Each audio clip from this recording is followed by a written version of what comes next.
we were studying about the mercy seat. கடந்த முறை நாம் கிருபாசனத்தை குறித்து படித்தோம். గత వారంలో మనం కరుణాపీఠం గురించి నేర్చుకుంటుమి. There are few more things we can study about the mercy seat today. இன்று நாம் கிருபாசனத்தை குறித்து படிக்கக்கூடியதான இன்னும் சில காரியங்கள் உண்டு. ఇంకనూ మనం కరుణాపీఠం గురించి నేర్చుకోవలసినటువంటి కార్యములు ఉన్నవి. We will again turn to Exodus 25. மறுபடியுமாக யாத்ராகமம் 25ஆம் அதிகாரத்திற்கு வருவோம். నిర్గమకాండం 25వ అధ్యాయంలోకి మనం వచ్చేదము. We will read again verse 17 to 22. 25ஆம் அதிகாரம் 17 முதல் 22 వரை ఉள்ள వచనங்கள். నిర్గమకాండం 25వ అధ్యాయము 17 నుండి 22వ వాక్యం వరకు. பசும்பொன்னினாலே கிருபாசனத்தை பண்ணுவாயாக, அது 2.5 முழ நீளமும் 1.5 முழ அகலமாய் இருக்க கடவது. பொன்னினால் 2 கேருபீன்களை செய்வாயாக. பொன்னை தகடாய் அடித்து அவைகளை செய்து கிருபாசனத்தின் 2 ஓரங்களிலும் வைப்பாயாக. ஒரு புறத்து ஓரத்தில் ஒரு கேருபீனையும் மறுபுறத்து ஓரத்தில் மற்ற கேருபீனையும் பண்ணிவை. அந்த கேருபீன்கள் கிருபாசனத்தின் 2 ஓரங்களிலும் அதனோட ஏக வேலையாயிருக்கும்படி அவைகளை பண்ண கடவாய். அந்த கேருபீன்கள் தங்கள் செட்டைகளை உயர விரித்து தங்கள் செட்டைகளால் கிருபாசனத்தை மூடுகிறவைகளும் ஒன்றுக்கொன்று எதிர்முகமுடையவளுமாயிருக்க கடவது. போதும். So what we read here, last week we studied one thing, that cherubims are at the end of the mercy seat. கடந்த வாரம் நாம் படித்த போது கேருபீன்கள் அந்த கிருபாசனத்தின் ஓரத்தில் காணப்படுகின்றன என்று நாம் அறிந்தோம். గత వారం మనం నేర్చుకున్నప్పుడు కెరూబులు కరుణాపీఠం యొక్క చివరి భాగంలో ఉంచబడి ఉన్నవి. And it is they are bowing their heads. அவைகள் தலைவணங்கி காணப்படுகின்றன. అవి తమ యొక్క తలలు వంచుకొని ఉన్నవి. And they are made hollow. உள்ளே வெறுமையாக உண்டாக்கப்பட்டிருக்கின்றன. అవి గుల్లగా చేయబడి ఉన్నవి. Last week we studied all these show humility.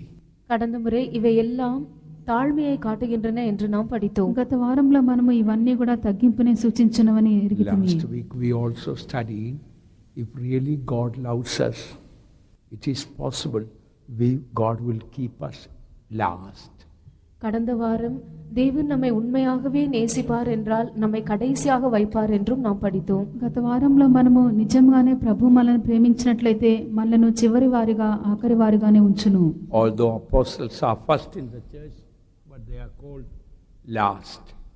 அப்போஸ்தலர்கள் சபையிலே முதலானவர்களாய் இருந்தாலும் கூட அவர்கள் கடைசியானவர்கள் என்று அழைக்கப்படுகிறார்கள். అపోస్తలులందరూ సంఘమందు మొదటి వారం ఉండినప్పటికీ కడపటి వారం చెప్పి వరించబడి ఉన్నారు. We also learned last week, because Jacob loved Rachel and Rachel's son Joseph, when marching towards or meeting Esau, who was he thought that he was coming to attack them. He kept Rachel and Joseph in the hindermost. ஏசா தன்னை சந்திக்க வருகிற போது தனக்கு விரோதமாக தான் ஏசா புறப்பட்டு வருகிறான் என்று யாக்கோபு நினைத்து அவன் தான் அதிகமாக நேசித்ததான ராகேலையும் அவளுடைய குமாரனாகிய யோசேப்பையும் கடைசியாக நிறுத்தி வைத்தான் என்று கடந்த வாரம் நாம் படித்தோம். ఏసావు తనకు విరోధంగా వచ్చున్నాడని చెప్పి యాకోబు అనుకుని ఉన్నాడు. కావున తను అధికంగా ప్రేమించినటువంటి రాహేలును ఆమె కుమారుడైన యోసేపును అందరికంటే కూడా వెనుక భాగమున యాకోబు నిలిపి ఉన్నాడు. So it is good that we want to take the last and the least place, that is the safest place and not easy or not vulnerable to attacks. ஆகவே நாம் கடைசியான இடத்தையும் எல்லாரை பார்க்கிலும் மிக சிறியவர்களாய் காணப்பட்டு கடைசியா இருக்கிறதான இடத்தையும் எடுப்பது நமக்கு மிகவும் நல்லது. அதுதான் நம்மை பத்திரமாக பாதுகாக்கக்கூடியதான இடமாகும். எந்த விதமான எதிரியின் தாக்குதலுக்கும் உட்படாமல் பத்திரமாக பாதுகாக்கப்படும் இடம் அதுவே. కావున మనము కూడా చిట్ట చివరిగా ఆఖరి స్థలమందే మనం ఉంచబడవలెను. అది మనను భద్రంగా కాపాడినటువంటి స్థలమైనది. శత్రువు కూడా ఏ రీతిలో కూడా మన మీదకు వచ్చి అది ఆక్రమించలేడు. We also learn cherubims, their wings are raised high, and we learn that a bird raises its wings on high because it's ready to fly now. மேலும் இந்த கேருபீன்களின் செட்டைகள் உயர விரித்து இருந்தன என்றும் நாம் கடந்த வாரம் படித்தோம். ஒரு பறவை தன்னுடைய செட்டைகளை உயர விரித்து இருக்குமானால் அது இப்பொழுதுதானே பறந்து செல்வதற்கு ஆயத்தமா இருக்கிறது என்பதை அதை காண்பிக்கிறது என்றும் நாம் அறிந்து ఈ கொண்டோம். యొక్క కెరూబులు పైకి విప్పినటువంటి రెక్కలు గలవైనవని మనం చూచితిమి. ఒక పక్షి తన యొక్క రెక్కలను పైకి విప్పినట్లయితే తక్షణమే ఎగిరిపోవటకు సిద్ధంగా ఉన్నదని అర్థము. So what we learned is that we are like cherubims. If we are on the mercy of God, if we stand on the grace of God, we too will be always ready to fly, waiting for the coming of the Lord. ஆகவே நாம் கற்றுக்கொண்ட காரியம் என்னவென்றால் நாமும் கூட கேருபீன்களைப் போல காணப்படுகிறவர்களாய், தேவனுடைய கிருபையில் நிலை நிற்கிறவர்களாய், அவருடைய இரக்கங்களின் மேல் நாம் சார்ந்த அவைகளின் மேல் நிற்கிறவைகளாய் இருப்போம் என்றால் நாமும் கூட நம்முடைய செட்டைகளை உயர விரித்து கர்த்தருடைய வருகை வரும்போது அவரோடு கூட பறந்து செல்வதற்கு எப்போதும் ஆயத்தமா இருப்போம் என்று కట్టుకొండోం. అలాగనే మనము కూడా కెరూబులుగా ఉండి ఆయన యొక్క కరుణ మీద మనం నిలిచి ఉండి లేక దేవుని యొక్క కృప మీద మనము నిలిచి ఉన్నటువంటి వారం అయినట్లయితే ప్రభు యొక్క రాకడ కొరకు మనం కనిపెట్టుచు దాని నిమిత్తం మనం సిద్ధంగా ఉండినప్పుడు ఏ క్షణంలో వచ్చినప్పటికీ మనం ఎగిరిపోవటకు సిద్ధంగా ఉందము. We must always expect Jesus to come now. இயேசு இப்போதுதானே உடனடியாக வருவார் என்று சொல்லி எப்பொழுதுமே நாம் அந்த விதத்தில் தான் எதிர்பார்த்திருக்க வேண்டும். యేసు ఇప్పుడు ఈ యొక్క క్షణంలోనే వచ్చునని చెప్పి ఆ రీతిగా మనం ఎల్లప్పుడు ఎదురు చూడవలెను. We read in the 20th verse now that read again the 20th verse. 20వ వచనం 20వ వాక్యము. So when we have raised our wings on high, that those wings are covering the mercy seat also. ஆகவே நாம் நம்முடைய செட்டைகளை உயர விரித்து இருக்கும்போது அந்த செட்டைகள் கிருபாசனத்தை மூடுகிறவைகளாயும் காணப்படுகின்றன. కావున యొక్క రెక్కలు పైకి విప్పినవిగా కనబడినప్పుడు అవి కరుణాపీఠమును కూడా కప్పుచున్నవి. What does it mean? இதன் அர்த்தம் என்ன? దీని అర్థమేమి? The spiritual meaning is that when we are ready for the coming of the Lord, that way we are protecting the mercy of God. God given mercy also we are preserving. இதன் அர்த்தம் என்னவென்றால் நாம் தேவனுடைய வருகைக்கென்று ஆயத்தம் உள்ளவர்களாய் காணப்படுவோம் என்றால் தேவன் நமக்கு தந்ததான இரக்கத்தையும் கூட நாம் அப்படியே சுற்றி பாதுகாத்துக் கொள்கிறவர்களாய் இருப்போம். అదేమనగా మనము ప్రభు యొక్క రాకడకు మనము సిద్ధంగా కనబడుచున్నప్పుడు ఆయన మనకు అనుగ్రహించినటువంటి ఆ కరుణను కనికరమును ఎల్లప్పుడూ మనం కాపాడుకొనగలుగుచున్నాము. Saint Paul says we do not frustrate the grace of God. பரிசுத்த பவுல் நாங்கள் தேவனுடைய கிருபையை விருதாவாக்குகிறதில்லை என்று கூறுகிறார். పరిశుద్ధ పౌలు చెప్పినప్పుడు దేవుని యొక్క కృపను వ్యర్థం చేసి నిష్ఫలం చేయటలేదు. So how do we frustrate the grace of God? நாம் எப்படி தேவனுடைய கிருபையை விருதாவாக்குகிறோம்? ఎలాగన దేవుని యొక్క కృప నిష్ఫలం చేయుచున్నాము? When we think we can never go at the coming of the Lord. நாம் கர்த்தருடைய வருகையில் போகவே முடியாது என்று நாம் யோசிக்கும் போது, ప్రభు యొక్క రాకడలో మనం వెళ్ళనే లేము అని చెప్పి అనుకున్నప్పుడు, when we give room for discouragement thinking that we cannot go at the coming of the Lord, we are frustrating the grace of God. நாம் கர்த்தருடைய வருகையில் எடுத்துக்கொள்ளப்பட முடியாது என்று சொல்லி அதைரியத்துக்கு நம்முடைய இருதயத்தில் இடம் கொடுக்கும் போதுதான் தேவன் நமக்கு அளித்ததான கிருபையை நாம் விருதாவாக்குகிறோம். ప్రభు యొక్క రాకడలో మనం కొనిపోబడలేము అని చెప్పి మన హృదయం నందు అధైర్యం నాకు చోటిచ్చినప్పుడే దేవుని యొక్క కృపను మనం వ్యర్థం చేయుచున్నాము. So again I remind all the servants of God, today Jesus comes, by the grace of God we will go. That our heart should be on that grace of God. Always that confidence we must keep. நான் இன்றும் கூட நான் ஒரு காரியத்தை எல்லா ஊழியக்காரருக்கும் நினைப்பூட்ட விரும்புகிறேன். கர்த்தராகிய இயேசு இன்று வருவார், ஆனால் கர்த்தருடைய கிருபையினால் நானும் கூட அவருடைய வருகையில் எடுத்துக்கொள்ளப்படுவேன் என்று சொல்லக்கூடியதான அந்த நம்பிக்கையும் தைரியத்தையும் எப்போதும் நமக்குள்ளே நாம் வைத்திருக்க வேண்டும். కావున నేడు ప్రభు అయినటువంటి యేసు రాకడ వచ్చినట్లయితే నేను ఆయన కృప చేత నేను ఎగిరిపోదును అని చెప్పి ఇటువంటి ఒక నిరీక్షణ మనకు ఉండవలెను. మన హృదయము ఎల్లప్పుడూ కూడా ఇట్టి కృపయందు నిశ్చయిత గలదై కనబడవలెను. So many things in the tabernacle shows the readiness. ஆசரிப்பு கூடாரத்தில் காணப்படுகிறதான எத்தனையோ விதமான பணிமுட்டுகள் இவ்விதமான ஒரு ஆயத்தத்தை வெளிப்படுத்துகின்றன. ప్రత్యక్ష గుడారంలో ఉన్నటువంటి అనేక ఉపకరణములు ఇట్టి సిద్ధపాటునే సూచించున్నవి. For example, these two staves or sticks, they are inserted to two rings on both sides, 2 rings each. உதாரணமாக அந்த இரண்டு தண்டுகளும் இரண்டு பக்கங்களிலும் இருக்கிறதான வளையங்களின் உள்ளே பாய்ச்சப்பட்டிருக்கின்றன. ఉదాహరణంగా రెండు మోతకర్రలు కూడా రెండు వైపుల ఉంచబడిన ఉంగరముల్లో అవి దూర్చబడి ఉన్నవి. So, perhaps 6 months, the ark may be remaining in a particular place, but the stave should remain in the rings so that any moment when the trumpet blows, the priests and the Levites who are assigned to the work, immediately they can come and carry it.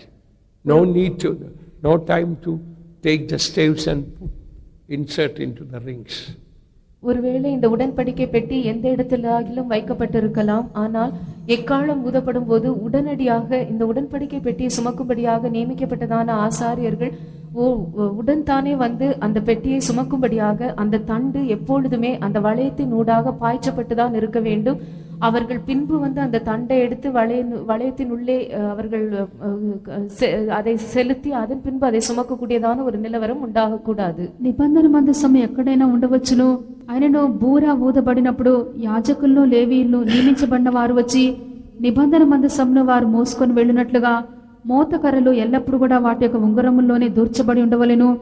మోతకర్రలు తీయబడి ఏదైనా ప్రక్కన పెట్టకూడదు. అవసరంకు వచ్చి మోతకర్రలు మనం దూర్చి వెళ్ళినటువంటి స్థితి ఎన్నడూ కూడా ఏర్పడకూడదు. Read verse 15. 15వ వచనం 15వ వాక్యము. Exodus 25:15.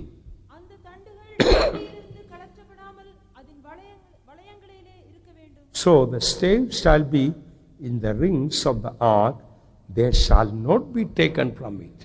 அந்த தண்டுகள் பெட்டியிலிருந்து கலற்றப்படாமல் அதன் வளையங்களிலே இருக்க வேண்டும். ఆ యొక్క మోతకర్రలు ఆ మందసపు ఉంగరముల్లోనే ఉండవలెను. వాటిని దాని యొద్ద నుండి తీయకూడదు. These rings, one meaning of these rings is faith and love. இந்த வளையங்களுக்கு கொடுக்கப்படுகிறதான ஒரு அர்த்தம் விசுவாசம், அன்பு ஆகும். ఈ యొక్క ఉంగరములకు ఇవ్వబడిన ఒక అర్థము విశ్వాసము, ప్రేమ. So many places we read about faith and love. எத்தனையோ இடங்களிலே நாம் வேதாகமத்தில் அன்பை குறித்தும் விசுவாசத்தை குறித்தும் படிக்கிறோம். అనేక స్థలములందు మన వాక్యమందు విశ్వాసము, ప్రేమలను గురించి మనం చదువుచున్నాము. When we take ark as the church, இந்த உடன்படிக்கை பெட்டியை நாம் சபைக்கு அடையாளமாக எடுத்துக்கொள்வோம் என்றால், నిబంధన మందసమును సంఘమునకు సూచనగా తీసుకొనినప్పుడు, then the ark can be carried by faith and love. அப்பொழுது இந்த உடன்படிக்கை பெட்டியானது விசுவாசத்தினாலும் அன்பினாலும் சுமக்கப்படலாம். అప్పుడు ఇక నిబంధన మందసము విశ్వాసం చేతను, ప్రేమ చేతను మోయబడగలుగును. Philemon verse 5. பிலமோன் 5వ వచనం. ఫిలెమోను 5వ వాక్యము. Hearing of thy love and faith which thou hast toward the Lord Jesus and toward all saints.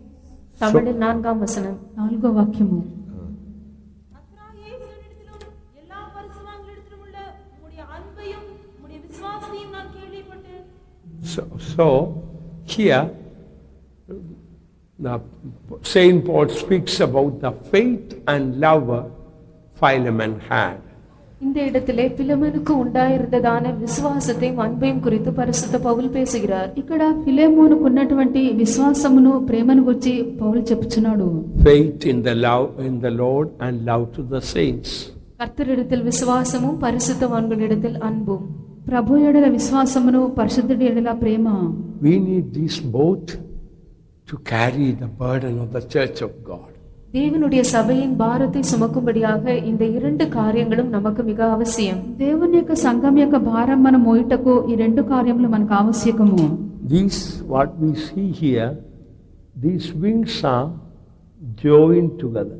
இந்த இடத்தில் நாம் காண்கிறது போல இந்த இரண்டு செட்டைகளும் ஒன்றோடு ஒன்று இணைந்திருக்கின்றன. ఇక్కడ మనం చూచినట్లుగా ఈ యొక్క రెండు రెక్కలు కూడా ఒకటితో ఒకటి కలిసిపోయి ఉన్నవి. What does it show? இது எதை காட்டுகிறது? ఇది దేనిని సూచించున్నది? When we live being ready for the coming of the Lord, we have fellowship one to another.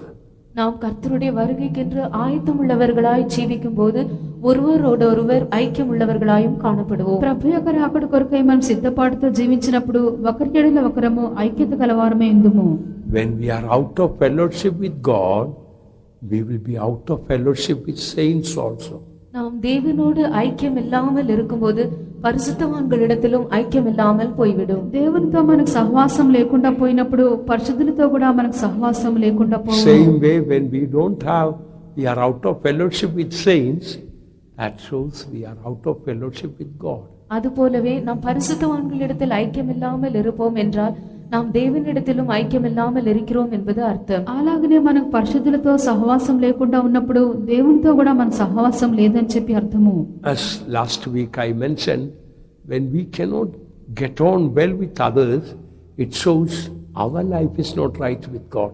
Not their life, but our life is not right with God. கடந்த வாரம் நான் உங்களுக்கு சொன்னது போல நாம் மற்றவர்களோடு ஒன்றாக சேர்ந்து இணைந்து போக முடியவில்லை என்றால் அவர்களுடைய ஜீவியம் தவறு என்று அல்ல, நம்முடைய జీవియం தான் దేవునోడు కూడా సరైన విధத்தில் కాణపడవిல்லை என்று అర్థం. గత వారం నేను చెప్పి ఉన్నాను, ఇతరులతో కూడా మనం కలిసిపోయి వారితో కూడా మనం సమ్మతించి లేకుండా పోయినట్లయితే అది వారి యొక్క జీవితంలో తప్పిదం కాదు, మన జీవితంలో తప్పిదమే. దేవునితో మనకున్నటువంటి ఐక్యత ఎక్కడో లేకుండా పోయినదని చెప్పి అర్థము. In the 20th verse we read, their faces shall look one to another.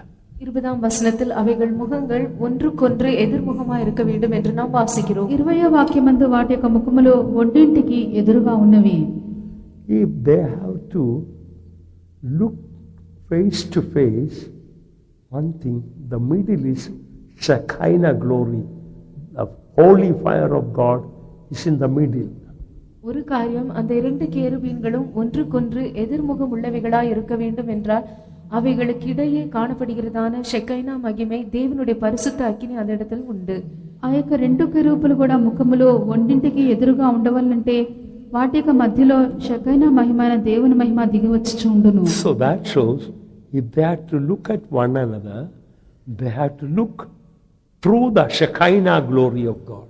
ஆகவே அவர்கள் இவ்விதமாக ஒருவரை ஒருவர் பார்க்க வேண்டும் என்றால் தேவனுடைய அந்த ஷெகேனா மகிமையின் மூலமாகத்தான் அதினூடாகத்தான் அவர்கள் ஒருவரை ஒருவர் காண வேண்டும் என்பது இது வெளிப்படுத்துகிறது. కావున ఇక రెండు కెరూబులు ఒకరిని ఒకరు చూచుకొనవాలంటే షెకైనా మహిమ వారి మధ్యలో ఉండటను బట్టి షెకైనా మహిమ గుండానే వారు చూడవలెను.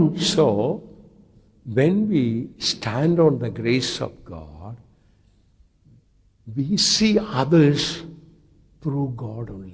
ஆகையால் நாம் தேவனுடைய கிருபையில் நிலைநிற்கும் போது நாம் மற்றவர்களை தேவன் மூலமாக தான் நாம் காணக்கூடியவர்களாய் இருக்கிறோம். అలాగనే మనము దేవుని యొక్క కనికరం మీద మనం నిలిచి ఉన్నప్పుడు ఇతరులను మనం చూడగా దేవుని యొక్క మహిమ ద్వారానే మనం చూడగలము.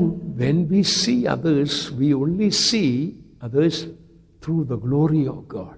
நாம் மற்றவர்களை காணும்போது தேவனுடைய மகிமையின் மூலமாக தான் அவர்களை நாம் காண்கிறோம். ఇతరులను మనం చూచినప్పుడు దేవుని యొక్క మహిమ ద్వారానే దేవుని మహిమ గుండానే మనం చూడగలము. Then actually we see in them is the glory of God. அப்பொழுது நாம் உண்மையாகவே அவர்களுக்குள்ளே தேவனுடைய மகிமை இருப்பதை நாம் காண முடியும். అప్పుడే మనము వారిలో దేవుని యొక్క మహిమ ఉన్నట్లుగా మనం చూడగలము.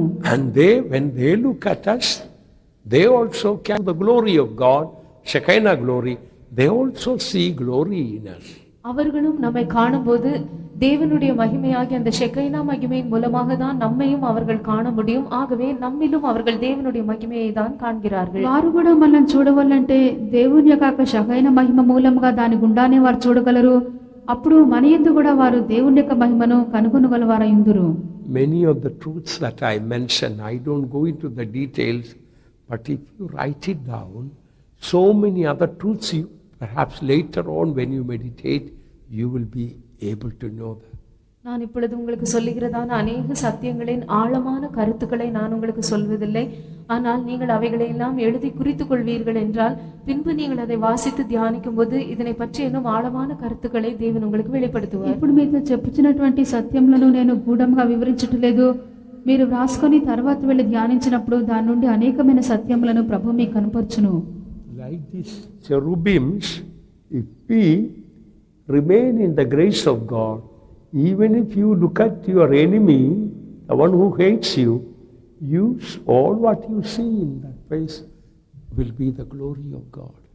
இந்த கேருபீன்களை போல நீங்கள் தேவனுடைய கிருபையிலே நிலைத்திருப்பீர்கள் என்றால் நீங்கள் உங்கள் சத்ருவை காண வேண்டியதான ஒரு சூழ்நிலை ஏற்பட்டாலும் கூட நீங்கள் காண்பதெல்லாம் அவர்களை தேவனுடைய மகிமையின் மூலமாக காண்பதினால் நீங்கள் தேவனுடைய மகிமையை தான் அவர்களிலும் காண்பீர்கள். మీరు కెరూబుగా ఉండి ఆయన యొక్క కరుణ మీద మీ నిలిచిన వారై ఉండినట్లయితే మీ యొక్క శత్రువుని లేక మిమ్మల్ని ద్వేషించే వారిని మీరు చూచినప్పుడు దేవుని యొక్క మహిమ గుండాన్ని చూడగలరు, వారిలో కూడా ఆయన యొక్క మహిమను మీరు కనుగొనగలరు. In fact, your enemy doesn't have any glory there. But the difference is that you look that enemy through the glory of God. உண்மையை சொல்லப்போனால் உங்கள் சத்துருக்களிலே எந்த விதமான மகிமையும் அங்கு காணப்படுவதில்லை. ஆனால் நீங்கள் தேவனுடைய மகிமையினூடாக அவர்களை காண்பதினால் நீங்கள் அந்த இடத்திலே தேவ மகிமையை காண்கிறீர்கள். మనము సత్యం చెప్పినట్లయితే శత్రువులో ఎటువంటి మహిమ లేదు, ఆయనను మీరు దేవుని యొక్క మహిమ గుండా వారిని చూచున్నారు గనుక దానిని వారేందు మీరు వీక్షింపగలుగుతున్నారు. I will give a true example from the Bible. வேத வசனத்திலிருந்து நான் உங்களுக்கு இதற்கென்று ஒரு நல்ல உதாரணத்தை கொடுக்கிறேன். వాక్యం నుండి దీనికి ఒక మంచి ఉదాహరణ ఇచ్చేదను. Jacob was coming from Padan Aram. Jacob was coming from Laban's place and going back home. யாக்கோபு லாபானின் வீட்டிலிருந்து திரும்பி வந்து தன்னுடைய சொந்த வீட்டிற்கு திரும்பி செல்கிறவனாய் இருந்தான். యాకోబు లాబాను ఇంటి నుండి బయలుదేరి తన యొక్క సొంత ఇంటికి వెళ్ళుచున్నాడు. Earlier, Esau told, after our father dies, I am going to kill you. இதற்கு முன்பாக ஏசா தகப்பன் மரித்த பின்பு நான் அவனை கொன்று போடுவேன் என்று தனக்குள்ளே தீர்மானித்துக் கொண்டிருந்தான். దీనికి ముందుగా ఏసావు తండ్రి యొక్క మరణం పిమ్మట యాకోబును చంపేదనని తీర్మానించుకొనెను. That's why Jacob had ran away from home. ஆகையால் தான் யாக்கோபு தன்னுடைய வீட்டிலிருந்து தப்பி ஓடினான். కావున యాకోబు ఇక సంగతి తెలుసుకొని తన ఇంటి నుండి పారిపోయినాడు. Now while coming back home, Jacob heard Esau is now coming not alone with 400 people. இப்பொழுது யாக்கோபு தன்னுடைய வீட்டிற்கு திரும்பி வரும்போது ஏசா தனக்கு எதிராக புறப்பட்டு வருகிறான் என்றும் அவன் தனிமையாக வராமல் 400 பேரோடும் கூட புறப்பட்டு வருகிறான் என்றும் யாக்கோபு கேள்விப்பட்டான். ఇప్పుడు యాకోబు తిరిగి వెళ్ళుచుండగా ఏసావు అతను ఎదుర్కొని వచ్చుచున్నాడని, అతడు ఒంటరిగా కాకుండా 400 మనుషులతో కూడా వచ్చుచున్నాడని యాకోబు తెలుసుకొని ఉన్నాడు. So quite naturally Jacob was very disturbed. My enemy is coming with 400 people to destroy me and all my family and take away my cattle. ஆகவே யாக்கோபு இயற்கையாகவே இந்த காரியத்தை குறித்து மிகவும் கலங்கினான். என்னுடைய சத்ரு என்னையும் என்னுடைய குடும்பத்தாரையும் ஒன்றுமில்லாமல் கொன்று போட்டு அவர்களை அழித்து என்னுடைய ஆடு மாடுகளை எல்லாம் கொண்டு போய் விடும்படியாக 400 మనుషులోடும் కూడా எனக்கு విరోధமாக పుறப்பட்டு வருகிறான் என்று சொல்லி அவன் కలங்கிనాன். అక్షర ప్రకారంగా యాకోబు ఇది చూచి చాలా భయపడి ఉన్నాడు. నా యొక్క పశువులను మందలని కూడా నశింపజేసి నా వారందరిని కూడా తీసుకుని పోవనేమని చెప్పి యాకోబు ఈ విషయంలో తొందరపడి ఉన్నాడు. Whole night he wrestled with God or he prayed. இரவு முழுவதுமாக அவன் தேவனோடு போராடினான் அல்லது ஜெபித்தான். రాత్రంతా కూడా దేవునితో పోరాడి ఉన్నాడు లేక ప్రార్థించి ఉన్నాడు. Finally God touched Jacob. கடைசியாக தேவன் யாக்கோபை தொட்டார். చివరిగా దేవుడు యాకోబును ముట్టెను. Jacob was able to see the face of God. యాకోబు దేవునుடைய ముఖத்தை కాణக்கூடியவனாய் இருந்தான். యాకోబు దేవుని ముఖాముఖిగా చూడగలిగి ఉన్నాడు. Even the place where he saw God, he called the name Peniel. Peniel means seeing God. தேவன் யாக்கோபை தொட்டதான அந்த இடத்திற்கும் கூட அவன் பெனியேல் என்று பெயரிட்டான். பெனியேல் என்றால் தேவனை காண்பது என்று அர்த்தம். దేవుడు యాకోబును ముట్టినటువంటి స్థలంనకు యాకోబు పెనూయేలను పెట్టి ఉన్నాడు. పెనూయేల్ అనే దానికి దేవుని ముఖము అని చెప్పి అర్థము. And by this time Esau came nearer and nearer. இதற்குள்ளாக ஏசா இன்னும் அதிகமாக அவனுக்கு சமீபித்து வந்துவிட்டான். ఇంతలోగా ఏసావు యాకోబునకు చాలా దగ్గరికి వచ్చి ఉన్నాడు. But after Jacob saw God, Jacob was changed. ஆனால் யாக்கோபு தேவனை கண்ட பின்பு அவனுக்குள்ளே ஒரு மாற்றம் உண்டானது. అయితే యాకోబు దేవుని యొక్క ముఖం చూచిన పిమ్మట ఒక మార్పు అతనిలో జరిగెను. Then Esau came to him. அப்பொழுது ஏசா அவனிடத்தில் வந்தான். దాని పిదప ఏసావు అతని యుద్ధకు వచ్చెను. You know what did Jacob tell Esau? யாக்கோபு ஏசாவின் இடத்தில் என்ன சொன்னான் என்பது உங்களுக்கு தெரியுமா? యాకోబు ఏసావు యుద్ధ ఏమని చెప్పి ఉన్నాడని మీకు తెలియనా? Seeing your face, it's like seeing the face of God. உம்முடைய முகத்தை காண்பது தேவனுடைய முகத்தை காண்பது போல் இருக்கிறது என்று கூறினான். దేవుని యొక్క ముఖం చూచినట్లు నీ యొక్క ముఖము నేను చూచితినని చెప్పెను. What? என்ன? అదేమి? He was an enemy. All this time he was afraid. Esau is coming as an enemy to kill him and to destroy him. ஏசா தனக்கு ஒரு சத்ருவாய் இருந்தான். இந்த எல்லா காலங்களிலும் அவன் நினைத்திருந்தது என்னவென்றால் இப்பொழுது ஏசா தன்னை அழித்து தன்னை கொன்று நிர்மூலமாக்கும்படியாக தான் வருகிறான் என்று யாக்கோபு நினைத்திருந்தான். ఏసావు తనకు ఒక శత్రువుగా ఉండెను. తను తలంచినదంతా ఏమనగా ఏసావు వచ్చి తనకున్నటువంటిది తనను అందరినీ కూడా నాశనం చేయనని చెప్పి అనుకుని ఉన్నాడు. Now when Jacob saw his enemy's face, it looked like God's face. ஆனால் இப்பொழுது யாக்கோபு தன்னுடைய சத்ருவின் முகத்தை கண்டபோது அது தேவனுடைய முகம் போல அவனுக்கு காணப்பட்டது. అయితే ఇప్పుడు యాకోబు తన యొక్క శత్రువు యొక్క ముఖం చూచినప్పుడు అది దేవుని యొక్క ముఖం వలె ఉండెను. Come on, let us read it. Genesis 32. First of all, read verse 30.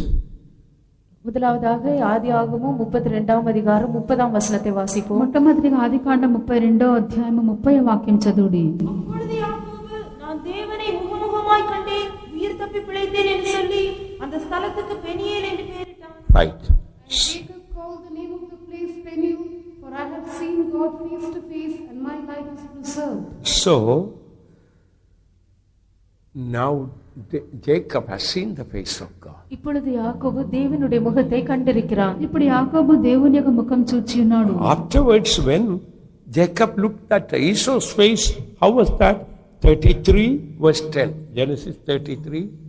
அதன் பின்பு யாக்கோபு ஏசாவினுடைய முகத்தை கண்டபோது அது எவ்விதமாக அவனுக்கு தோன்றியது? ஆதியாகமம் 33ஆம் அதிகாரம் 10ஆம் வசனம். దానికి పిదప యాకోబు ఏసావు యొక్క ముఖం చూచినప్పుడు అతనికి ఎలాగున కనబడెను? ఆదికాండము 33వ అధ్యాయము 10వ వాక్యము. அதற்கு யாக்கோபு, அப்படி அல்ல, உம்முடைய கண்களில் எனக்கு தயவு கிடைத்ததேயானால் என் வெகுமதியை என் கையிலிருந்து ஏற்றுக்கொள்ளும். நீர் என் மேல் பிரியமானீர். நான் உம்முடைய முகத்தை கண்டது தேவனுடைய முகத்தை கண்டது போல் இருக்கிறது. So here, he had seen, right, read English. And Jacob said, Nay, I pray thee, if now I have found grace in thy sight, then receive my present at my hand, for therefore I have seen thy face, as though I had seen the face of God. Here, kindly listen, because Jacob had seen the face of God, he was changed. So then he was able to see, like the cherub, his enemy through the glory of God. It was not Esau's face changed. It was Jacob's character changed. He was able to see others with the glory of God. Then he saw God in the face of his enemy. கவனமாக கேளுங்கள். யாக்கோபு முதலாவதாக தேவனுடைய முகத்தை கண்டதினால் அதன் பின்பு அவன் தன்னுடைய சத்ருவாகிய அந்த ஏசாவை, அதாவது அந்த கேருபினை அவன் காணும்போது அவன் தேவனுடைய மகிமையினூடாக காணக்கூடியவனாய் இருந்தான். ஏசாவின் இடத்தில் விதமாக யாக்கோபுக்குள்ளே ஒரு மாற்றம் உண்டானது நிமித்தமாக அவன் தன்னுடைய சத்ருவை தேவனுடைய மகிமையை காண்பது, தேவனுடைய முகத்தை காண்பது போல கண்டான். ஏசாவுக்குள் ஏதோ ஒரு மாற்றம் உண்டானது என்ற அர்த்தம் அல்ல. యాకోబు దేవునుடைய మహిమేనూడాగా అవனை பார்த்ததினால் దేవునుடைய ముఖத்தை కండదు పోల అవనకు తోన్రియదు. మీరు శ్రద్ధగా వినండి. యాకోబు దేవుని యొక్క ముఖం చూచిన పిమ్మట అతడు మారి ఉన్నాడు. కావున తన శత్రువైనటువంటి ఏసావును అతడు చూచినప్పుడు దేవుని యొక్క మహిమ గుండానే అతడు చూచి ఉన్నాడు. ఏసావైనటువంటి తన శత్రువులో ఏదో మార్పు సంభవించినదని కాదు, యాకోబు యొక్క స్వభావమే దేవుని యొక్క ముఖం చూచినప్పుడు మారిపోయినది. కావున యాకోబు తన శత్రువైనటువంటి ఏసావులో దేవుని యొక్క ముఖమును చూడగలిగి ఉన్నాడు. So many children of God do not know the secret how to love our enemies. அநேக தேவனுடைய பிள்ளைகளுக்கு நம்முடைய சத்துருக்களை எப்படி நேசிப்பது என்கிறதான ரகசியம் தெரியாமல் இருக்கிறது. అనేక మంది దేవుని బిడ్డలకు తమ యొక్క శత్రువులను ఎలాగున ప్రేమించవాలని చెప్పి ఆ యొక్క రహస్యము ఎరుగకనే ఉన్నారు. What is that secret? அந்த ரகசியம் என்ன? ఆ రహస్యం ఏమి? We see our enemy's face through the glory of God. நாம் நம்முடைய சத்துருக்களின் முகங்களை தேவனுடைய மகிமையின் மூலமாக காண்கிறோம். మనము మన శత్రువుల యొక్క ముఖములను దేవుని యొక్క మహిమ గుండా మనం చూస్తున్నాము. When you do not have the glory in your life, if you do not see the glory of God, you cannot see others through the glory of God. உங்களுடைய ஜீவியத்தில் மகிமை இல்லை என்றால், நீங்கள் தேவனுடைய மகிமையை காணவில்லை என்றால், நீங்கள் மற்றவர்களை தேவனுடைய மகிமையின் மூலமாக காண முடியாது. మీ యొక్క జీవితంలో దేవుని యొక్క మహిమ లేకుండా, దేవుని యొక్క మహిమను మీరు చూడలేకుండా ఉన్నప్పుడు మీ యొక్క శత్రువులను, ఇతరులను దేవుని యొక్క మహిమ ద్వారా మీరు చూడలేరు.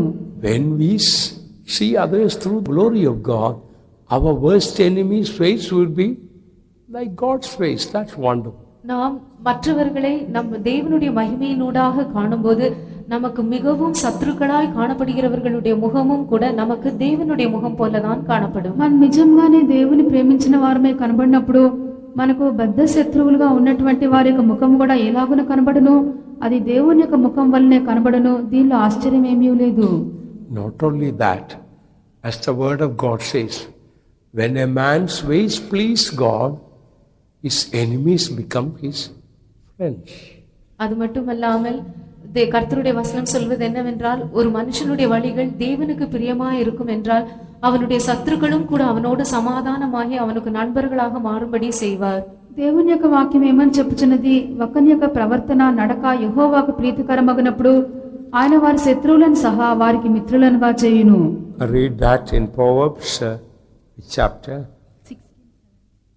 நீதிமொழிகள் 16 Through them God will command peace. இன்னொரு விதத்தில் சொல்வோம் என்றால், தேவனோடு உள்ளதான நம்முடைய ஜீவியம் சரியான விதத்தில் காணப்படும் என்றால், நம்முடைய சத்துருக்கள் நமக்கு கஷ்டத்தையும் தொந்தரவையும் கொடுப்பதற்கு பதிலாக தேவன் அவர்கள் மூலமாக நமக்கு సమాధానத்தை కట్టளையிடுவார். కావున మనము శత్రువులను చూచినప్పుడు వారి ద్వారా మనకు తొందరలో కష్టంలో ఏర్పడవు గాని వారే మనకు సమాధాన స్థితిని కలిగించే కారకులుగా మారుదురు. In other words, our enemies may not be changed. What wrong thing, trouble they will try to do for us, it will be for our peace. மற்றொரு விதத்தில் சொல்வோம் என்றால், நம்முடைய சத்துருக்களிலே ஏதோ ஒரு மாற்றம் உண்டானது என்ற அர்த்தமல்ல. நமக்கு விரோதமாக எந்த தீமையான காரியத்தை அவர்கள் செய்ய வேண்டும் என்று நினைத்திருந்தார்களோ அதே காரியம் நம்முடைய நன்மைக்காக, நம்முடைய సమాధానத்துக்கான కార్యமாக முடிந்துவிடும். అదేమనగా మనకు శత్రువులో ఏదో ఒక మార్పు జరిగినదని కాదు, వారు మనకి ఏదైనా కీడైనటువంటి కార్యము చెడ్డ కార్యము చేయవలని ప్రయత్నించినప్పుడు అదే మనకు సమాధానకరంగా మారును. This is a beautiful spiritual life. இது மிகவும் அழகான அருமையான ஒரு ஆவிக்குரிய ஜீவியமாகும். ఇది చాలా మనోహరమైనటువంటి ఆత్మీయ జీవితము. Before you all leave this training center, one desire should have, Lord, I want the character of Christ. நீங்கள் எல்லாரும் இந்த பயிற்சி நிலையத்தை விட்டு போவதற்கு முன்பாக உங்களுக்குள்ளே ஒரு வாஞ்சை உண்டாயிருந்திருக்க வேண்டும், கர்த்தாவே நான் கிறிஸ்துவை போல கிறிஸ்துவின் சுபாவத்தை உடையவனாக மாற வேண்டும் என்பதே. ఈ యొక్క తర్ఫీదు కేంద్రంలో మీరు విడిచి వెళ్ళిపోవటకు ముందుగా ఒకే ఒక వాంఛ మీకు ఉండవలెను, ప్రభువా క్రీస్తు యొక్క స్వభావము నాలో రూపించబడవలెను. Another truth here we find these two cherubims are looking into the mercy seat. நாம் இந்த இடத்தில் காண்கிற இன்னொரு சத்தியம் என்னவென்றால், இந்த இரண்டு கேருபீன்களும் கிருபாசனத்தை நோக்குகிறவைகளாய் இருக்கின்றன. మరి యొక్క సత్యం ఏదనగా ఈ యొక్క రెండు కెరూబుల యొక్క ముఖములు కరుణాపీఠం తట్టు ఉన్నవి. They are also types of angels. In any case, cherubims are angels, or one group of angels. ஒரு விதத்திலே இந்த கேருபீன்கள் ஒரு கூட்ட தூதர்களாய் இருக்கிறார்கள். కెరూబులను మనం చెప్పినప్పుడు వారు ఒక గుంపు దేవదూతలను మనం ఎరిగి ఉన్నాము. So what we read in 1 Peter chapter 1 verse 12, please read. 1 பேதுரு 1 அதிகாரம் 12 வசனம். మొదటి పేతురు 1వ అధ్యాయము 12వ వాక్యము.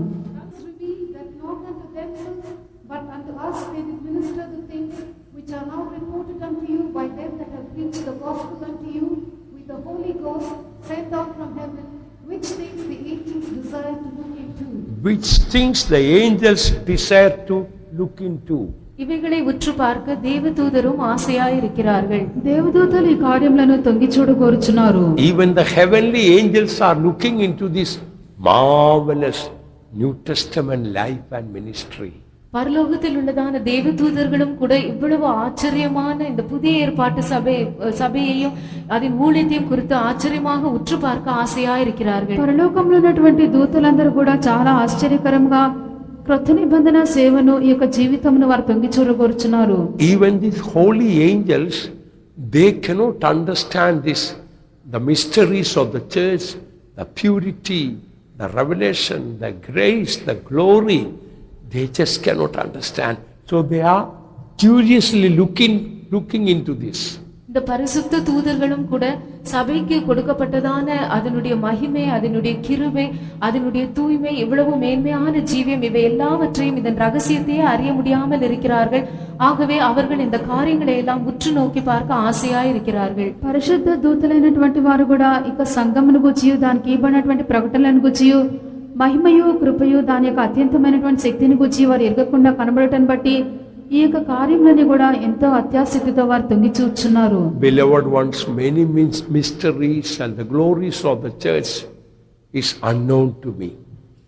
அருமையானவர்களே, சபையின் அநேக ரகசியங்களும் அதன் எல்லா மகிமையும் கூட எனக்கும் இன்னும் சில தெரியாமல் இருக்கிறது. ప్రియులారా, సంఘం యొక్క దీన్ని గూర్చినటువంటి మర్మములు, దాని యొక్క మహిమయు, కొన్ని కార్యములు ఇంకనూ నాకు తెలియకుండానే ఉన్నవి. But whatever little I understood, I tell you, it amazes me day and night. ஆனால் நான் விளங்கி கொண்டதான அந்த சிறு காரியங்களும் கூட நான் உங்களுக்கு உண்மையை சொல்கிறேன், இரவும் பகலுமாக என்னை அது వేకతக்கதாய் காணப்படுகிறது. ఆయనను నేను యథార్థతనే చెప్తున్నాను. నేను ఎరిగినటువంటి ఆ కొంత మటుకు కార్యములు కూడా ప్రతిదినము నన్ను ఎంతగానో అది ఆశ్చర్యచకితంగా చేయుచున్నవి. Some servants of God don't value this ministry. சிலர் கர்த்தருடைய ஊழியக்காரர் இந்த ஊழியத்தை குறித்து சற்றும் அதற்கு ஏற்ற கனத்தை கொடுப்பதில்லை. అనేక మంది దైవ సేవకుల యొక్క సేవనికి కొంచెం కూడా విలువ వారు చెల్లించట్లేదు. If you know the glories, little bit of the glories of the ministry, you cannot have a worldly mind. இந்த ஊழியத்தை பற்றியதான மகிமையை குறித்ததான ஒரு சிறிய அளவு ஒரு விளக்கம் கூட உங்களுக்கு உண்டாயிருக்கும் என்றால் నిశ్చయమాగவே உங்களுக்கு ఉలగ సిందే ఇరుకవే முடியாது. ఈ యొక్క సేవను గురించి, దీని యొక్క మహాత్యము, మహిమలను గురించి ఏదో కొంత మేరకు మాత్రము మీకు ప్రకటన ఉండినట్లయితే మీ యొక్క మనసు భూ సంబంధమైనదిగా అది మారదు. If any time you get a desire to go and stay at home with your family and parents, it's because you have not understood even the little bit of the glories of this glorious ministry. உங்களுக்கு எப்போதாவது நீங்கள் மறுபடியுமாக வீட்டிற்கு போய் உங்கள் குடும்பத்தாரோடும் பெற்றோரோடும் இருக்க வேண்டும் என்கிறதான ஒரு ஆசை உண்டாகும் என்றால் நீங்கள் இந்த ஊழியத்தை குறித்தும் அதன் மேன்மையும் அதன் மகிமையும் குறித்தும் ஒரு சிறிதளவு கூட வெளிப்படுத்தல் இல்லாமல் இருக்கிறீர்கள் என்பதுதான் అర్థం. మీరు మీ ఇంటి వారిని చూడవలను, వారితో కూడా వెళ్ళి కొంతసేపు మీరు గడపవాలని చెప్పి ఇటువంటి వాంఛన మీలో కలిగినట్లయితే ఈ యొక్క సేవను గురించి ఒక చిన్న పరిమితి కూడా మీకు ప్రకటన, దాని గురించినటువంటి అర్థం మీకు తెలియదని చెప్పి అర్థము. According to 1 Peter chapter 1 verse 12 we read, even the holy angels are amazed about this New Testament ministry.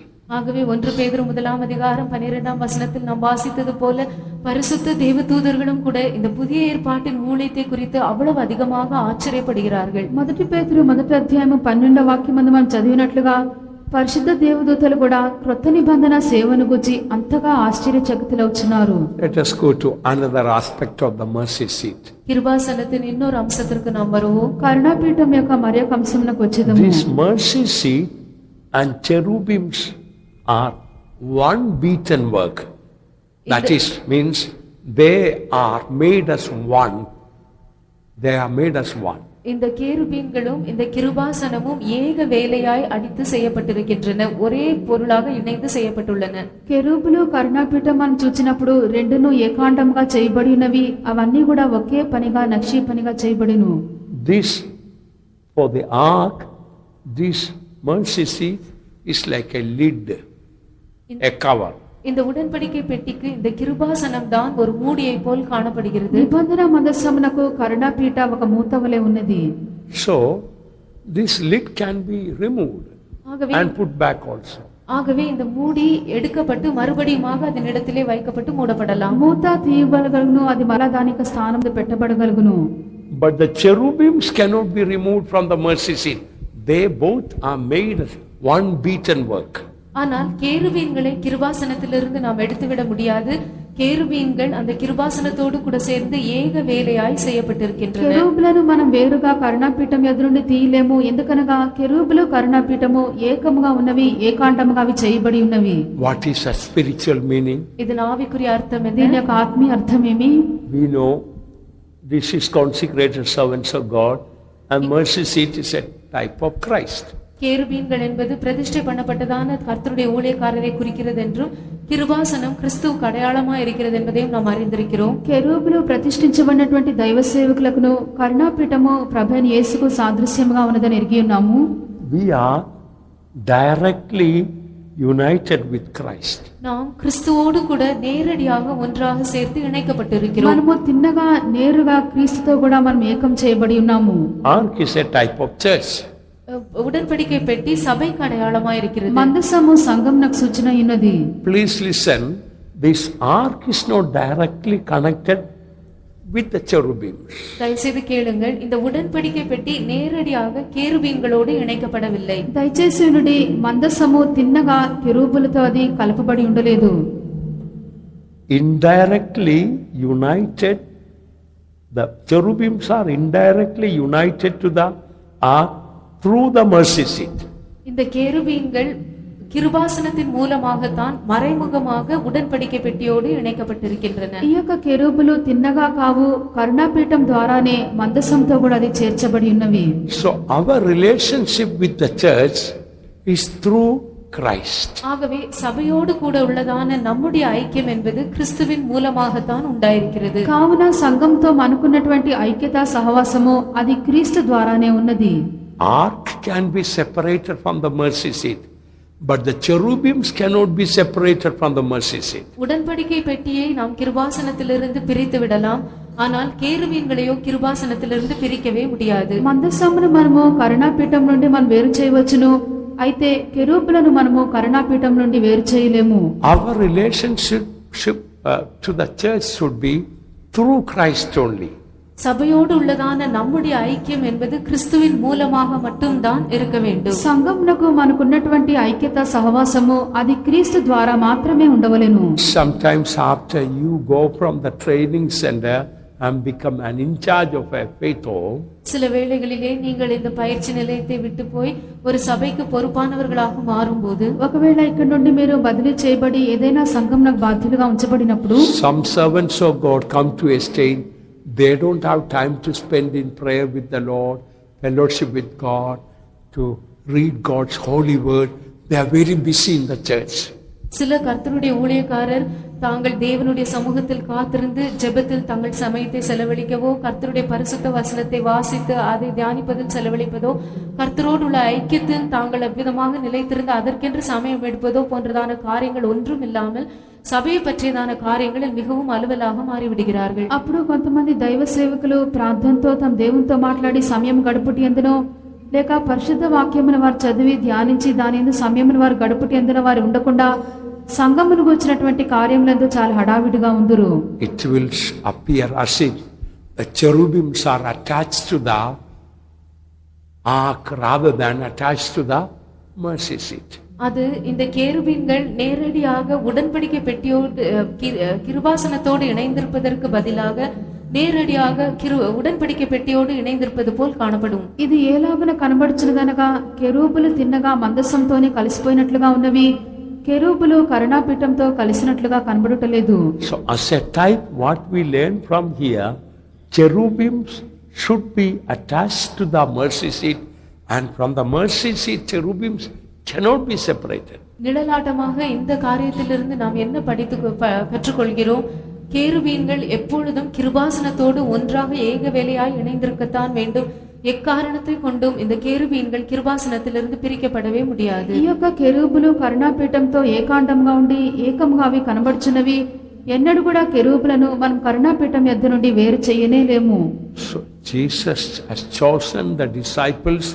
First they must be with him.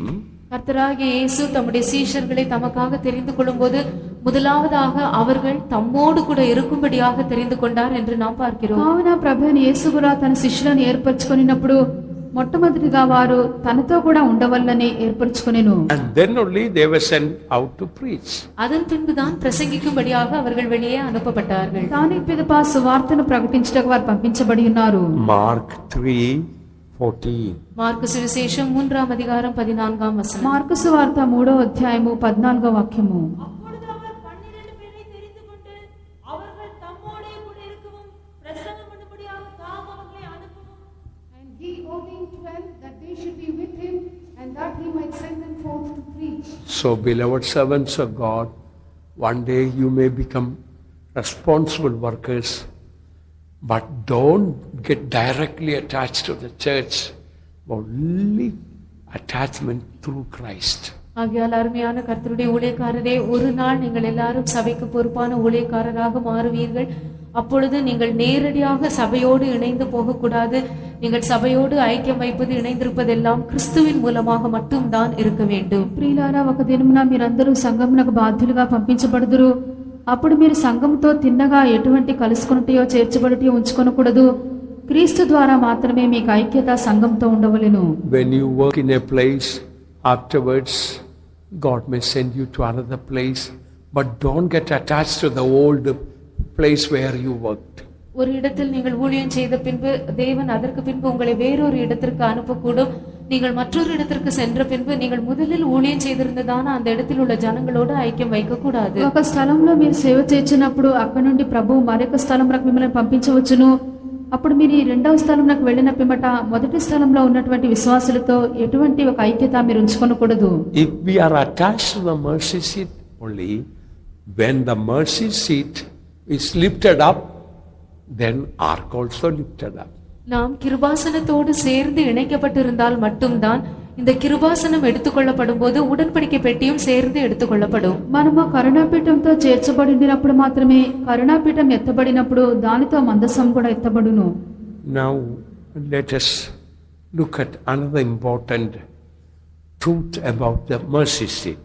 இப்பொழுது கிருபாசனத்தை பற்றியதான இன்னொரு முக்கியமான సత్యத்தை குறித்து கவனிப்போம். కరుణాపీఠమును గురించినటువంటి మరొక సత్యం ఇప్పుడు మనం చూచేద్దాము. The word mercy seat in Hebrews is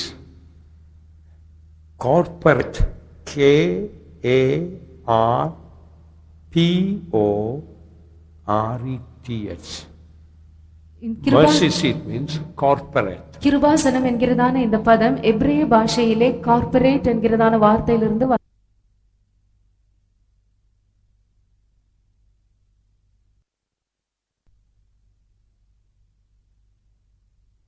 O-R-E-T-H, corporate. Corporate ఎన్கிறதான இந்த పదం தான் கிருபாசனத்திற்கு எபிரேய భాషயிலே ఉపయోగపడుతపట్టుள்ளது. ఈ యొక్క కరుణాపీఠం అన్నటువంటి మాటకి హెబ్రీ భాషలో కార్పొరేట్ అన్నటువంటి మాట ఉపయోగించబడిను. The meaning of that word is very interesting and significant. இந்த வார்த்தையினுடைய அர்த்தம் மிகவும் ஆர்வமூட்டக்கூடியதாய் ஆழமான கருத்துடையதாய் காணப்படுகிறது. ఈ యొక్క మాటకు చాలా గూఢమైనటువంటి అర్థం ఉన్నది. The meaning is complete. பலனுள்ளதுமாய் வாய்ந்ததான நித்தியமான ஒரு மூடி என்று అర్థం கொள்கிறது. ఇది చాలా పూర్తిగా కప్పబడినది, చాలా ఫలవంతమైనటువంటిది గాను నిత్యమైనటువంటి మూతగా అది కనబడుచున్నది. Complete or effective eternal covering. இது முழுவதும் மூடக்கூடியதான மிகவும் வல்லமை வாய்ந்ததான నిత్యமான ஒரு మూడియాகும். పూర్తిగా కప్పునటువంటి చాలా తగినటువంటిది నిత్యమైనటువంటి ఒక మూతగా కనబడుచున్నది. That why that Hebrew word is used there? ஏன் இந்த இடத்திலே இந்த எபிரேய பதம் உபயோகிக்கப்படுகிறது? ఎందుకొరకు ఇక హెబ్రీ మాట ఇక్కడ ఉపయోగించబడెను? There are deep spiritual truths hidden there. இந்த இடத்திலே மிகவும் ஆழமான சத்தியங்கள் மறைக்கப்பட்டுள்ளன. ఇక్కడ చాలా గూఢమైనటువంటి సత్యములు మరుగై ఉన్నవి. This mercy seatings effectively covering the things which are inside. இந்த கிருபாசனமானது உடன்படிக்கை பெட்டியினுள் வைக்கப்பட்டதான எல்லா பொருட்களையும் மிகவும் பத்திரமாக பாதுகாக்கிறது. ఈ యొక్క కరుణాపీఠము మందసంలో ఉంచబడినటువంటి వస్తువులన్నీ కూడా చాలా చక్కగాను ఎంతో జాగ్రత్తగాను కాపాడుచున్నది. Mainly there are three things in this ark. இந்த உடன்படிக்கை பெட்டியிலே முக்கியமாக 3 காரியங்கள் வைக்கப்பட்டுள்ளன. మందసంలో ప్రాముఖ్యంగా 3 వస్తువులు ఉంచబడి ఉన్నవి. 2 tables of stone, 2 கற்பலகைகள், 2 రాతి పలకలు, and golden pot with manna. மன்னா வைக்கப்பட்ட பொற்பாத்திரம், మన్నాగల బంగారు పాత్ర, Aaron's rod that budded. ஆரோனின் தளிர்த்த கோல், చిగిరించినటువంటి అహరోను చేతికర్ర. So the tables of stone reminds that rebellion against God and making the golden calf. இந்த கற்பலகைகள் இஸ்ரவேல் ஜனங்கள் தேவனுக்கு விரோதமாக முரட்டாட்டம் பண்ணி கலகம் பண்ணி பொற்கன்று குட்டியை உண்டாக்கினதை ஞாபகப்படுத்துகிறது. ఈ యొక్క 2 రాతి పలకలు ఇశ్రాయేలు ప్రజలు దేవునికి విరోధముగా తిరుగుబాటు చేసి బంగారు దూడను వారు కలుగజేసినటువంటి కార్యమును జ్ఞాపకం చేయుచున్నది. We know how Moses brought first the 2 tables of stone, and while bringing he saw Aaron, others dancing and worshipping the golden calf, and Aaron broke those stones. முதலாவதாக மோசே எவ்விதமாக முதல் 2 கற்பலகைகளை கொண்டு வந்தான் என்றும் அவன் இவ்விதமாக மலையிலிருந்து கீழே இறங்கி வரும்போது ஆரோனும் மற்றவர்களும் தாங்கள் உண்டாக்கினதான அந்த போர் கன்றுக்குட்டிக்கு முன்பாக அவர்கள் எப்படி வணங்கி நடனம் ஆடினார்கள் என்பதையெல்லாம் அவன் பார்த்தபோது அந்த 2 கற்பலகைகளை எப்படி உடைத்து போட்டான் என்பதையும் நாம் அறிந்திருக்கிறோம். మోషే మొట్టమొదటిగా కొండ మీదకి ఎక్కి 2 రాతి పలకలు తీసుకొని దిగి వచ్చినప్పుడు క్రింద జనులందరూ అహరోనుతో కూడా కలిసి తయారు చేసినటువంటి బంగారు దూడి ఎదుట నాట్యమాడుతూ సంతోషించడం చూచెను. కావున మోషే ఆ 2 రాతి పలకలు అక్కడ పగలగొట్టడం సూచించినది. In short, the 2 tables of stone reminds the rebellion against God. சுருக்கமாக சொல்வோம் என்றால் இந்த 2 கற்பலகைகளும் தேவனுக்கு விரோதமாக கலகம் பண்ணினதை அது காண்பிக்கிறது. క్లుప్తంగా చెప్పినట్లయితే ఇక 2 రాతి పలకలు దేవునికి విరోధంగా చేసినటువంటి తిరుగుబాటు ఉన్నది. The Israelites had forsaken God and made golden calf and started worshipping instead. இஸ்ரவேல் ஜனங்கள் தேவனை விட்டுவிட்டு ஒரு பொற்கன்றுக்குட்டியை உண்டாக்கி தேவனுக்கு பதிலாக அதை தொழுது கொள்ள ஆரம்பித்தார்கள். ఇశ్రాయేలు ప్రజలు యెహోవాను విసర్జించి వారి కొరకు బంగారు దూడను తయారు చేసుకొని దేవునిగా ఆరాధించు వచ్చిరి. And the golden pot with manna, it reminds their rebellion against the will of God. மன்னா வைக்கப்பட்டதான பொற்பாத்திரம் அவர்கள் தேவ சித்தத்துக்கு விரோதமாக முரட்டாட்டம் பண்ணி கலகம் பண்ணினதை ஞாபகப்படுத்துகிறது. మన్నాగల బంగారు పాత్ర అని చెప్పినప్పుడు వారు దేవుని యొక్క చిత్తంకు విరోధంగా చేసినటువంటి తిరుగుబాటును అది సూచించున్నది. We all know one meaning of manna is the will of God. மன்னாவிற்கு ஒரு அர்த்தம் தேவ சித்தம் என்பதை நாம் எல்லாரும் அறிந்திருக்கிறோம். మన్నాకు ఒక అర్థము దేవుని యొక్క చిత్తమని మనం అందరం ఎరిగి ఉన్నాము. So they murmured against manna. ஆகவே அவர்கள் மன்னாவுக்கு விரோதமாக முறுமுறுத்தார்கள். కావున వారు మన్నాకు విరోధముగా సణిగిరి. So the golden pot with manna reminds their rebellion against the will of God.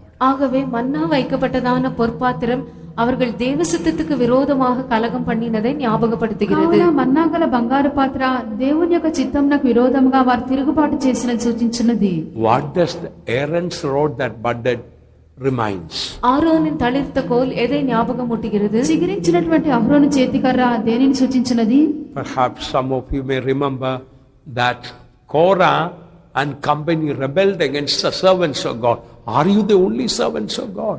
கோராவும் அவனுடைய கூட்டத்தாரும் கர்த்தருடைய ஊழியக்காரருக்கு விரோதமாக எதிர்த்து கலகம் பண்ணி நீங்கள் மாத்திரம்தானா கர்த்தருடைய ஊழியக்காரர் என்று சொல்லி அவர்கள் கலகம் பண்ணினதை நாம் அறிந்திருக்கிறோம். కోరహును అతని యొక్క సమాజమంతయును దేవ సేవకులకు విరోధంగా వారు తిరుగుబాటు చేసిరి. మీరు మాత్రమే యెహోవాకు సేవకులా అని చెప్పి వారు ప్రశ్నించిరి. So Aaron's rod reminds a rebellion against the servants of God. ஆகவே ஆரோனின் தளிர்த்த கோல் கர்த்தருடைய ஊழியக்காரருக்கு விரோதமாக எழும்பி கலகம் பண்ணுவதை ஞாபகமூட்டுகிறது. కావున చిగిరించిన అహరోను చేతికర్ర దైవ సేవకులకు విరోధంగా లేచి తిరుగుబాటు చేయడం సూచించినది. So these 3 items remind 3 rebellions. ஆகவே இந்த 3 பொருட்களும் 3 விதமாக அவர்கள் கலகம் பண்ணினதை ஞாபகம் மூட்டுகிறது. కావున ఇక 3 వస్తువులు కూడా వారు చేసినటువంటి 3 తిరుగుబాట్లకు సూచనగా ఉన్నది. Rebellion against God, rebellion against the will of God, rebellion against the servants of God. தேவனுக்கு விரோதமாக கலகம் பண்ணினது, தேவ சித்தத்துக்கு விரோதமாக கலகம் பண்ணினது, தேவனுடைய ஊழியக்காரருக்கு விரோதமாக கலகம் பண்ணினது. దేవునికి విరోధంగా తిరుగుబాటు, దేవుని యొక్క చిత్తంకు విరోధంగా తిరుగుబాటు, దైవ సేవకులకు విరోధంగా వారు చేసినటువంటి తిరుగుబాటు. So when we take that way, the meaning of this word mercy seat, that the corporate is very significant. ஆகவே இந்த 3 காரியங்களையும் நாம் கணக்கில் எடுக்கும்போது இதன் மூல பதமாகிய கார்ப்பரேட் என்று சொல்லப்படுகிறதான அந்த வார்த்தைக்கு ஆழமான ஒரு அர்த்தம் இருக்கிறது நமக்கே வெளிப்படுகிறது. కావున ఇక 3 వస్తువుల యొక్క అర్థం మనం పరిగణించినప్పుడు దీనికి మూల భాషలో ఇవ్వబడినటువంటి కార్పొరేట్ అనే పదము చాలా అర్థసహితమైనది. Complete and effective eternal covering. முழுவதுமாக மூடக்கூடியதும் மிகவும் வல்லமை வாய்ந்ததும் பத்திரமாக காக்கக்கூடியதுமான நித்தியமான ஒரு மூடி. పూర్తిగా కప్పునటువంటిది చాలా శక్తిగలదై తగినటువంటి మూతగాను నిత్యమైనటువంటి మూతగాను అది ఉన్నది. Beloved ones, we also sometimes rebelled against God, against the will of God, rebelled against the servants of God. அருமையானவர்களே, நாமும் கூட சில வேளைகளிலே தேவனுக்கு விரோதமாகவும் தேவ சித்தத்துக்கு விரோதமாகவும் தேவனுடைய ஊழியக்காரருக்கு విరోధமாகவும் కలగం பண்ணி இருந்திருக்கிறோம். ప్రియులారా, మనము కూడా కొన్నిసార్లు దేవునికి విరోధంగాను దేవుని యొక్క చిత్తంకు విరోధంగాను దైవ సేవకులకు విరోధంగాను తిరుగుబాటు చేసి ఉండవచ్చును. We may not have done it with our hands and feet or with our tongue, but in our mind we might have rebelled in these ways. நாம் அதை ஒருவேளை நம்முடைய கை கால்களை உபயோகித்தோ நம்முடைய நாவை உபயோகித்தோ இவ்விதமாய் நாம் கலகம் பண்ணி இருக்க மாட்டோம். ஆனால் நம்முடைய மனதிலே அவர்களுக்கு விரோதமாக நாம் எதிர்த்து கலகம் பண்ணி இருக்கலாம். ఒకవేళ మనక చేతులు కాళ్ళు మనక నాలుకతో మనం తిరుగుబాటు చేయకపోవచ్చును, అనిను మనక మనస్సునందు మనం తిరుగుబాటు చేసి ఉండవచ్చును. But thank God, look at the mercy seat or corporate. All our rebellion is covered by the mercy of God. ஆனால் இந்த கிருபாசனத்தை, அதாவது அந்த கார்ப்பரேட் என்று சொல்லப்படுகிறதான அந்த கிருபாசனத்தை நீங்கள் பாருங்கள், நம்முடைய எல்லா கலகங்களும் தேவனுடைய இரக்கங்களினால் மூடப்பட்டு விட்டன. ఆయనను ఇక కరుణాపీఠము లేక కార్పొరేట్ అని చెప్పినటువంటి కార్యం చూడుడి, మనక తిరుగుబాటు గుణమంతా కూడా దేవుని యొక్క కరుణ చేత అది కప్పబడి ఉన్నవి. And the interesting thing is that here the presence of God is in the form of Shekinah glory here. இதிலும் மிகவும் ஆர்வமூட்டக்கூடிய காரியம் என்னவென்றால், இந்த இடத்திலே தேவனுடைய சமூகம் என்பது ஷெகைனா மகிமையாக காணப்படுகிறது. దీనిలో మనకు విత్తైన కార్యం ఏదనగా దీని మధ్య దేవుని యొక్క మహిమ షెకైనా మహిమగా దిగుచు వచ్చెను. So when God looks, God doesn't see any of our rebellion. All what God see is the mercy of God on us. ஆகவே தேவன் நம்மை பார்க்கும்போது நம்முடைய எந்த விதமான கலகத்தையும் அவர் காண்பதில்லை. அவர் பார்க்கக்கூடியதெல்லாம் ஒரே ஒரு காரியம், நம்மை மூடி இருக்கிறதான தேவனுடைய இரக்கமாகும். కావున దేవుడు మనం చూచినప్పుడు మనకు ఏ తిరుగుబాటు గుణం కూడా ఆయన చూచట్లేదు. ఆయన చూచినదంతా కూడా మనపై ఉంచబడినటువంటి దేవుని యొక్క కరుణ, ఆ కనికరమే. God's mercy has covered all our rebellion. நம்முடைய எல்லா கலகங்களையும் தேவனுடைய இரக்கம் மூடிவிட்டது. మనకు తిరుగుబాటు గుణంలోని కూడా దేవుని యొక్క కరుణ కప్పి ఉన్నది. But there is a warning. What will happen if the lid is removed? What will happen? ஆனால் ஒரு எச்சரிப்பு கொடுக்கப்படுகிறது. ஒருவேளை இந்த மூடி அந்த இடத்திலிருந்து அகற்றிவிட்டால் என்ன சம்பவிக்கும்? అయినను ఒక హెచ్చరిక, ఈ యొక్క మూత దానిపై నుండి తీసివేయబడినట్లయితే ఏమి సంభవించును? If this mercy seat is removed or this cover is removed, what will happen? இந்த கிருபாசனம் அல்லது இந்த மூடி அந்த இடத்திலிருந்து நீக்கப்பட்டு விட்டால் என்ன சம்பவிக்கும்? కరుణాపీఠము లేక ఆ యొక్క పై మూత తీసివేయబడినప్పుడు ఏమి సంభవించును? This holy fire of God instantly can remove, destroy and make it to ashes all these things, including the stones. Not only the Aaron's rod that budded, including the stones can be immediately reduced to ashes. இந்த தேவனுடைய பரிசுத்த அக்கினியானது உடன் தானே உள்ளே இருக்கிறதான அந்த மூன்று பொருட்களையும் கற்பலகைகளையும் சேர்த்து உட்பட உடனடியாக அதை அப்படியே சுட்டெரித்து சாம்பலாக்கி விடும். ఈ యొక్క దేవుని యొక్క పరిశుద్ధమైన అగ్ని తిన్నగా పడినప్పుడు చిగిరించినటువంటి అహరోను చేతికరను మాత్రమే కాదు, రాతి పలకలను, ఆ రాళ్లను కూడా పూర్తిగా అది కాల్చివేసి బూడిదగా చేయును. In other words, if the mercy of God is gone out of our life, இன்னொரு விதத்தில் சொல்வோம் என்றால், தேவனுடைய இரக்கம் நம்முடைய ஜீவியத்தை விட்டு போய்விடும் என்றால், కావున దేవుని యొక్క కనికరము మన యొక్క జీవితం నుండి తొలగిపోయినప్పుడు we are finished. நாம் அதோடு கூட எல்லாம் நம்மை பற்றிய காரியமே முடிந்துவிடும். దాంతో మనక పని అయిపోయినదే. Let me give you an important warning Bible verse and close. நான் உங்களுக்கு ஒரு முக்கியமான ఎచ్చరికக்கூடியதான వేద వచనத்தை கொடுத்துவிட்டு முடிக்கிறேன். ఒక ప్రాముఖ్యమైనటువంటి హెచ్చరిక అయినటువంటి వాక్యం ఇచ్చి నేను ముగించదును. Let it not happen to any one of us. அது நம்மில் ஒருவருக்கும் சம்பவிக்க வேண்டாம். అది మనలో ఎవరికి సంభవింపకుండా దూరమగును గాక. 1 Samuel chapter 6 verse 19. 1 సామువేల్ 6వ అధ్యాయం 19వ వచనం. మొదటి సమూయేలు 6వ అధ్యాయము 19వ వాక్యము. ஆனாலும் பெத்ஷிமேஷின் மனுஷர் கர்த்தருடைய பெட்டிக்குள் பார்த்தபடியினால் கர்த்தர் ஜனங்களில் 50,000 பேரை அடித்தார், 50,070 பேரை அடித்தார். அப்பொழுது கர்த்தர் ஜனங்களை பெரிய சங்காரமாக அடித்ததை நிமித்தம் ஜனங்கள் துக்கித்துக் கொண்டிருந்தார்கள். And he smote the men of Bethshemesh because they had looked into the ark of the Lord. Even he smote of the people 50,010 men, and the people lamented because the Lord had smitten many of the people with a great slaughter.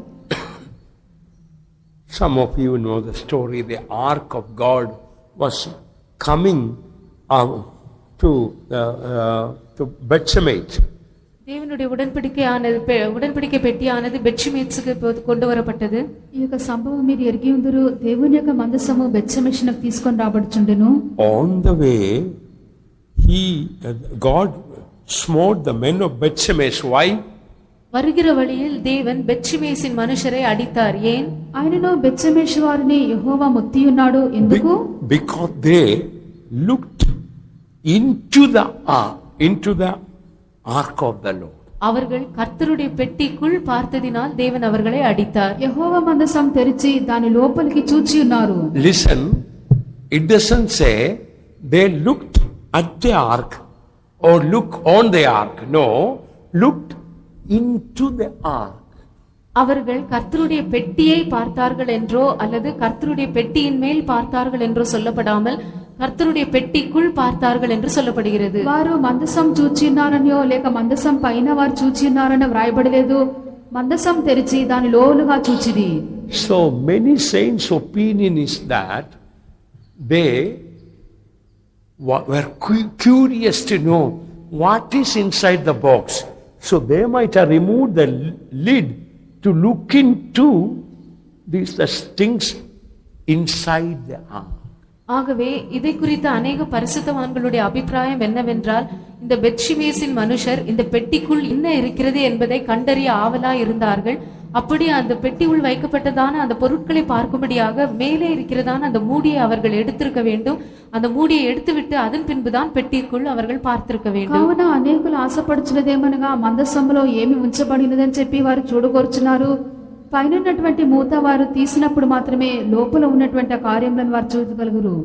Even once a year when the high priest will go into the most holy place, he has no right to look into the ark to see the things inside.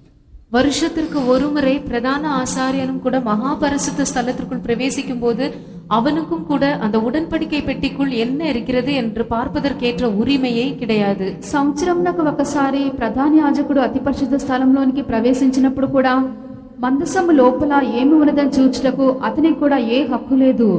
The fire of God consumed 50,070 people immediately. உடனடியாக தேவனுடைய அக்கினியானது அவர்களில் 50,070 பேரை சகரித்து விட்டது. వెనువెంటనే తక్షణమే 70,070 మందిని హతం చేసెను. Because they looked into the ark. ஏனென்றால் அவர்கள் கர்த்தருடைய பெட்டிக்குள் பார்த்தார்கள். ఎందుకనగా మందసము లోపుగా వారు చూచిరి. God has forgiven all our rebellions. கர்த்தர் நம்முடைய எல்லா கலகங்களையும் மன்னித்து விட்டார். ప్రభు మన యొక్క తిరుగుబాట్లన్నీ కూడా క్షమించి They ఉన్నాడు. all are covered by the mercy, the grace of God. அவையெல்லாம் தேவனுடைய இரக்கத்தினால் அவருடைய கிருபையினால் மூடப்பட்டு விட்டன. అవన్నీ కూడా దేవుని యొక్క కనికరము ఆయన కృపచేత కప్పబడి ఉన్నవి. So removing the mercy seat, what does that show? ஆகவே இந்த கிருபாசனத்தை இந்த மூடியை எடுத்து விடுவது என்பது எதை காண்பிக்கிறது? కావున యొక్క కరుణాపీఠమును తీయుట లేక తెరచుట అని చెప్పుట అర్థమేమి? We purposely frustrate the grace of God. நாம் வேண்டுமென்று தேவனுடைய கிருபையை விருதாவாக்குகிறோம் என்று அர்த்தம். మనము కావాలననే దేవుని యొక్క కృపను మనం వ్యర్థం చేసి నిష్ఫలం చేయుచున్నాము. If we again rebel against the grace of God, finished. நாம் மறுபடியுமாக தேவனுடைய கிருபைக்கு விரோதமாக கலகம் பண்ணுவோம் என்றால் அதோடு நம்முடைய கதை முடிந்துவிடும். మనము మరొకసారి దేవుని కృపనకు విరోధంగా తిరుగుబాటు చేసినట్లయితే మన యొక్క పని If the mercy of God is removed from my life, I am finished, beloved ones. அருமையானவர்களே, என்னுடைய ஜீவியத்திலிருந்து தேவனுடைய இரக்கம் நீக்கப்படும் என்றால் அதோடு என்னுடைய காரியமும் முடிந்து போகும். ప్రియులారా, నా యొక్క జీవితం మీద నుండి దేవుని యొక్క కనికరం తీసివేయబడినట్లయితే దానితో నా యొక్క పని అంతే.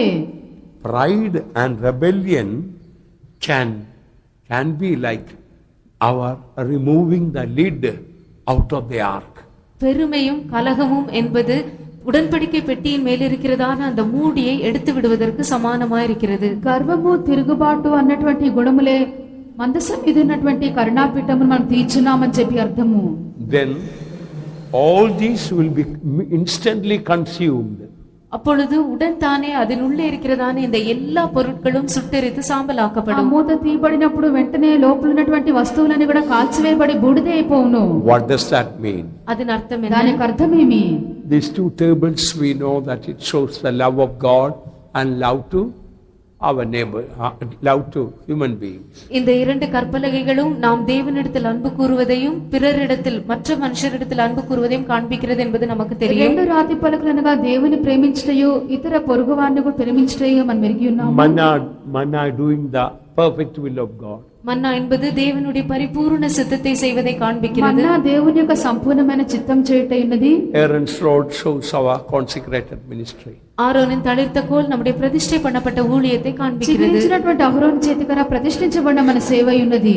If the grace of God is removed, beloved ones, we lose the love of God, we lose the love to the brethren, we cannot do the will of God, and our consecrated ministry will be finished. தேவனுடைய கிருபை அவருடைய இரக்கம் நம்மை விட்டு நீக்கப்படும் என்றால் நாம் தேவனிடத்தில் வைத்திருக்கிற அன்பு நம்மை விட்டு போய்விடும். நாம் மற்றவர்களிடத்தில் அன்பு கூறுவதும் நம்மிடத்தில் இல்லாமல் போய்விடும். நம்மால் தேவனுடைய சித்தம் செய்ய முடியாது. நம்முடைய பிரதிஷ்டை பண்ணப்பட்டதான ஊழியமும் முடிந்துவிடும். కావున మన మీద ఉన్నటువంటి కృపయు ఆ యొక్క కనికరము తొలగించబడి ఉన్నట్లయితే దేవుని ఎడల మనకున్నటువంటి ప్రేమ అది తొలగించబడును. పొరుగువారి ఎడల ఉన్నటువంటి ప్రేమ మనలో లేకుండా పోవును. దేవుని యొక్క చిత్తం చేయనటువంటి కార్యమే మనలో లేకుండా ఉండవచ్చును. ప్రతిష్ఠించబడినటువంటి సేవ కూడా మన లేకుండా పూర్తిగా మన యొక్క కార్యమే అంతమొనర్చును. Indeed, it is the mercies of God that we are not consumed. உண்மையாகவே நாம் நிர்மூலம் ஆகாதிருக்கிறது தேவனுடைய கிருபை அவருடைய இரக்கமே ஆகும். నిజంగానే మనం నిర్మూలం కాకున్నది దేవుని యొక్క కృపా కనికరములే. Mercy of God has covered all our rebellions. தேவனுடைய இரக்கங்கள் நம்முடைய எல்லா கலகங்களையும் அப்படியே மூடிவிட்டன. దేవుని యొక్క కనికరము మన యొక్క తిరుగుబాట్లన్నీ కూడా కప్పివేసి ఉన్నది. Let us never remove the lid. நாம் ஒருபோதும் அந்த மூடியை அதை விட்டு அகற்ற வேண்டாம். ఎన్నడూ కూడా ఇక పై మూతను మనం తీయరాదు. Let not rebel against God and become proud and remove that cover. நாம் தேவனுக்கு விரோதமாக கலகம் பண்ணி பெருமை உள்ளவர்களாக மாறி அந்த மூடியை நாம் நீக்கிவிட வேண்டாம். దేవుని విరోధముగా మనం తిరుగుబాటు చేసి మనం గర్వం గలవారమై ఎన్నడూ కూడా ఇక మూతను మనం తీయరాదు. Let us be one with mercy seat, one with Christ, the God of mercy. நாம் கிருபாசனத்தோடு கிறிஸ்துவோடு இரக்கங்களின் தேவனாகிய அவரோடு கூட ஒன்றாய் சேர்ந்து இணைந்திருப்போமாக. కరుణాపీఠంతో క్రీస్తుతో కరుణా సంపన్నుడైనటువంటి యొక్క దేవునితో ఏకంగా మనం కలిసి మనం ఉండదము. If that is so, with the mercy seat Christ we also will be lifted up to glory. அது அப்படியானால் அந்த கிருபாசனமாகிய கிறிஸ்துவோடு கூட நாமும் கூட அப்படியே மகிமைக்குள் எடுத்துக்கொள்ளப்படுவோம். అలాగైనట్లయితే కరుణాపీఠమైనటువంటి క్రీస్తుతో కూడా మనమును మహిమలోనికి కొనిపోబడదము.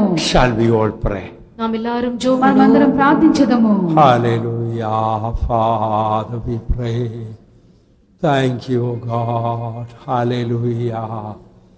கிருபையிதே தேவா கிருபையிதே கிருபையிதே தேவ கிருபையிதே தாங்கி நடத்தியதே இயேசுவின் பொன்னேசரிலே அகமகிழ்ந்தே நாம் ஆனந்திப்போம். இயேசுவிலே பொன்னேசரிலே அகமகிழ்ந்தே நாம் ஆனந்திப்போம். கிருபையிதே தேவ கிருபையிதே கிருபையிதே தேவ கிருபையிதே தாங்கி நடத்தியதே இயேசுவிலே பொன்னேசரிலே அகமகிழ்ந்தே நாம் ஆனந்திப்போம். இயேசுவிலே பொன்னேசரிலே அகமகிழ்ந்தே நாம் ஆனந்திப்போம். கிருபையிதே தேவ கிருபையிதே கிருபையிதே தேவ கிருபையிதே தாங்கி நடத்தியதே இயேசுவிலே பொன்னேசரிலே அகமகிழ்ந்தே நாம் ஆனந்திப்போம். இயேசுவிலே பொன்னேசரிலே அகமகிழ்ந்தே நாம் ஆனந்திப்போம். புனேஸ்வரிலே அகமகிழ்ந்தே நாம் ஆனந்திப்போம். இயேசுவிலே புனேஸ்வரிலே அகமகிழ்ந்தே நாம் ஆனந்திப்போம். இயேசுவிலே புனேஸ்வரிலே அகமகிழ்ந்தே நாம் ஆனந்திப்போம். இயேசுவிலே புனேஸ்வரிலே அகமகிழ்ந்தே நாம் ஆனந்திப்போம். இயேசுவிலே புனேஸ்வரிலே அகமகிழ்ந்தே நாம் ஆனந்திப்போம். இயேசுவிலே புனேஸ்வரிலே அகமகிழ்ந்தே நாம் ஆனந்திப்போம். Hallelujah. Hallelujah.